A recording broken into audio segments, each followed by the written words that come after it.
అన్నా ఏం కావాలి తమ్ముడు? ఈ స్వీట్ డబ్బా ఎంత పడుతుంది అన్న? 50 రూపాయలు పడుతుంది తమ్ముడు. ఓ అవునా అన్న? ఇదన్నా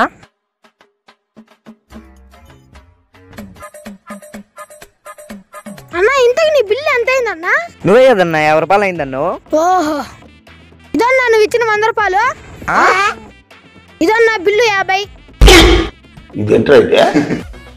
అన్న ఈ స్వీట్ బాక్స్ నేను తీసుకోబోయానా? ఓకే అన్న. A few moments later.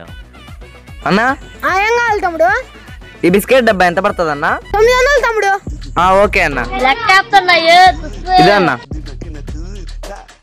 ఈ బిస్కెట్ డబ్బా నాకు లాభమే. నా 1000 రూపాయలు నాకు వస్తుంది, ఇంకా నాకు 900 రూపాయలు ఇచ్చాడు. నాకు అన్ని లాభాలే. ఇదో తమ్ముడు 100 రూపాయలు. 100 రూపాయలా? నువ్వు ఇచ్చింది 1000 రూపాయలు, దాంట్లో 900 అయింది. ఇదో 100 రూపాయలు అంతే కదా, సరిపోయింది కదా. పొద్దున 50 రూపాయలు అయితే ఇంకా నువ్వే నాకు 100 రూపాయలు ఇచ్చి మళ్ళా 50 ఇచ్చినావు కదన్నా. అవునా? నేను పొద్దున ఏదో చూసుకోకుండా ఇచ్చేసి ఇస్తే అయితే 100 రూపాయలు కూడా. ఎదవను నేను కూడి చెట్టు ఎదవనండి. నీకెందుకురా ఈ పొయ్యే కాలం?